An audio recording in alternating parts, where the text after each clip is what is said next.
It said that also in the Dhammapada, it says, awake while others are dreaming. Awake while you are dreaming. We don't want to live in a state of dreams. Dreams are a mirage. Dreams are like a placebo effect. We don't dream. We bring things to life. The Buddha didn't have a dream. He had a destined goal. He didn't have a dream. He manifested that through his will, through his karma. He saw exactly what needed to happen. He had this breakthrough. He had the breakthrough. As soon as he left his castle, he started to see what? He saw old age. He saw sickness. He saw death. What else did he see? He saw a sage. And he started to ask questions. He was like, yo, what is going on here? I never saw this before. He lived a very sheltered life. And we all have these moments of breakthrough called salakha. It's like a breakthrough where you knew that this is no longer going to suffice me on the path of spirituality, no longer going to suffice me on the path of righteousness and footsteps of the divine. I know I had one. I'm sure all of us here have had that breakthrough moment. I can't be out here messing around. I can't be out here over here doing this and that. People need us. We are the chosen few. Remember, always take that with you. Let me go ahead and scoop my scoop here.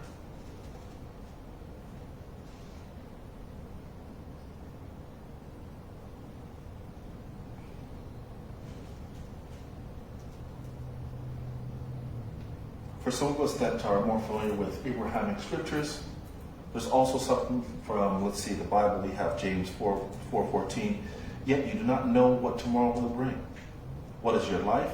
For you are the mist that appears for a little time and then vanishes. If that doesn't agree with the Dharma, I don't know what does. Remember, it's not about the title, it's about the message. It's not about the title, it's about the message. We are here for a short time and then things vanish, it disappears. Everything that we have shall disappear. Our skin, our nails, our bones, our ideas, everything. Our beads, our robes, our clothes. But what's going to last you is our good deeds. Our positive karma, that stays. It's like planting a fruit. You might not see it until the end of the tree, but you know it's going to be giving fruit, and that one shall bear more fruit, bear more fruit, bear more fruit. That's what we want to do. It's not about quantity more than it is about quality of your message, quality of your behavior, quality of your speech, quality of your thought. That is the most important thing that we can give you, your actions, your speech, and your action, speech, and your thought. Give it freely and don't hold back.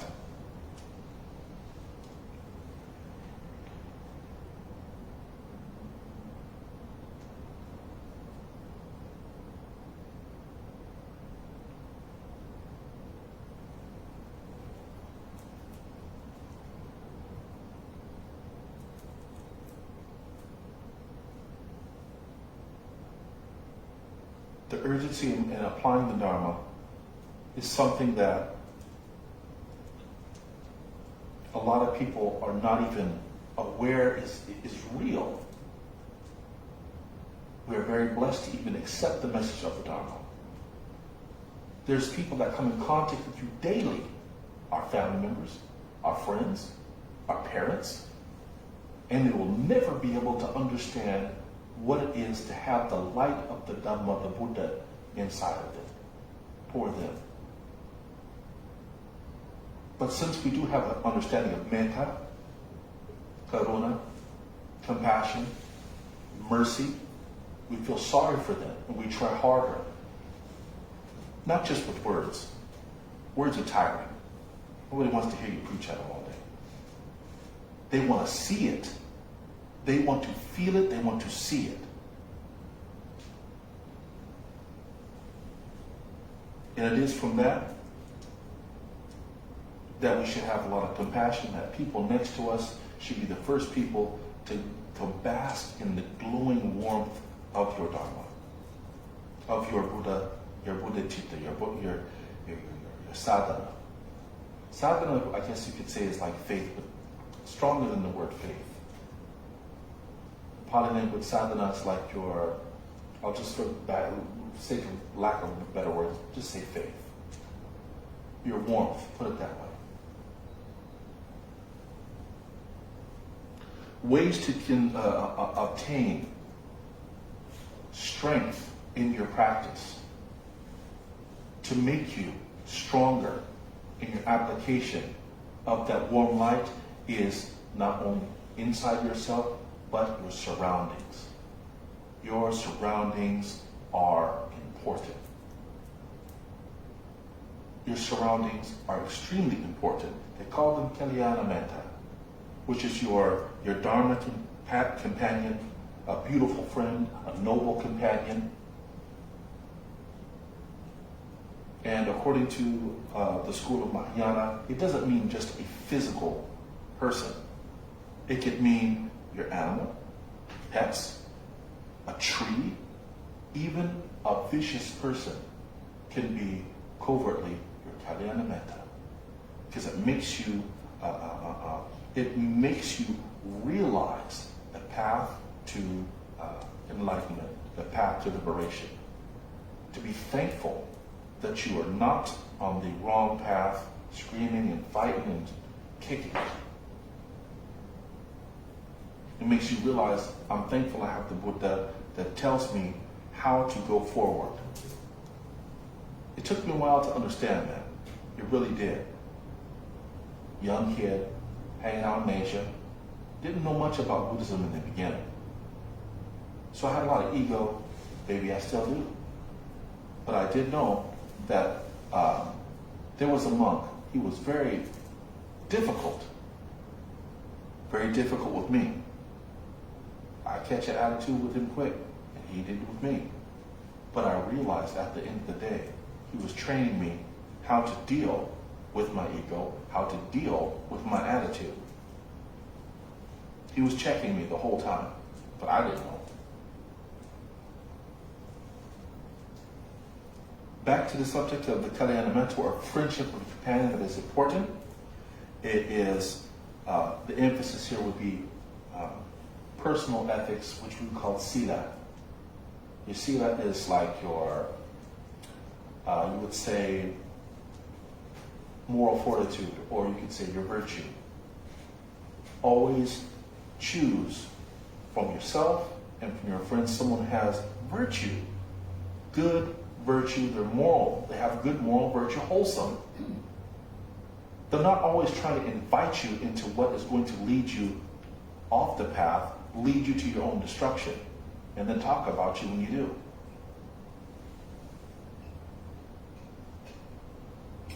A person who is encouraging you, or a person that is and has practiced the path of renunciation. It doesn't mean that he just picked his bags up and lived in a mountain, but he renounces his own bad habits and can help you when you're trying to do the same. So it's like being with somebody, it's being with somebody who's also on the same path as you. You encourage each other. A candle lighting a candle that is lighting another candle. This is the type of renunciation. Not encouraging you to be indulgent. Indulgent is why we're here in the first place. That's why we keep reincarnating over and over and over back in this world. Aren't you tired? I'm tired. You want to come back here again and do what? Play around with what's going on? No, I don't want to come back here again. And if you do come back here, I hope that I am better in a position to help others.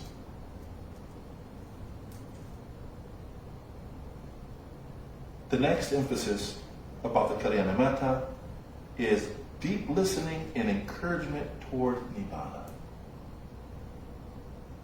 And for some of us that have trouble understanding what Nibbana is, a deep listening and encouragement to make you a better person, to be closer and be better on the path of morality.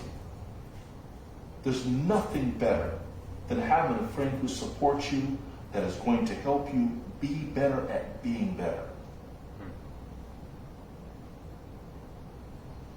Sometimes we push that person away because our desires are too strong. Our tenha, our cravings, our wants are way too strong. But your good friend, your pet, your tree, or whatever it is that you like to be on that gives and replenishes you, is going to tell you why you should dump that idea. One of your best friends that you maybe not even think about, it should be your peace and tranquility. That should be your best friend. Your peace and tranquility. Is what I am doing at the present moment worth sacrificing for 10, 15, 20 minutes, 1 hour of pleasure that fleets and leaves you broken? Compare your peace. Compare it. Look at your peace. I feel happy. This is my sanctuary. Nothing is coming to attack me. Nothing is coming to want anything from me except for me to grow in love and compassion. Do I want to let that go? So I can go argue with my spouse? Do I want to let that go so I can go chase the ticket warden that gave me a ticket for my car? It happened the other day. I went to get some food and they gave me a ticket.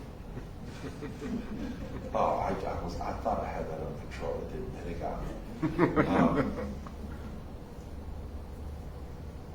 Another emphasis is going to be on one-on-one monastic friendship. So that could be with your meditation teacher. That could be with your, some of us that follow Vajrayana, maybe your guru.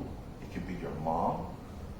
So that one-on-one friendship, whatever that your friendship group is, make it strong. Make that a point to remember. One-on-one monastic friendships, people you can meet inside your temple, your pagoda, your church, or whatever it is that you're near. When I was living in Thailand, I was so remote. I was so far. My best friend, I know you're gonna think I'm weird, my best friend were the trees and the trees outside, nature. I couldn't speak Thai well enough. Their dialect was really far north, and there was like 3 people in the temple. The 2 people in the temple were really, really old, and the way that they spoke Thai was, older. I spoke like a young person. I couldn't understand what they're saying. So the best thing that I could do was make friends with nature. It's not like I was out there talking to the trees. No, I was talking to the trees. I was talking to the trees. But I observed nature the most. That was the only way I can get my true Dharma lesson. I said the only way for me to stay sane is to imitate the tree. The wind would blow strong, and the tree had bent. It swayed with the wind. It didn't resist. It understood that the wind was blowing, so it bent and it swayed with the trees. And what happened when that happened? The old leaves that served no purpose for the growth of the tree, it shed all of the old leaves. I said that I need to do the same as well. When the tide and winds of change come, then I need to let go of all that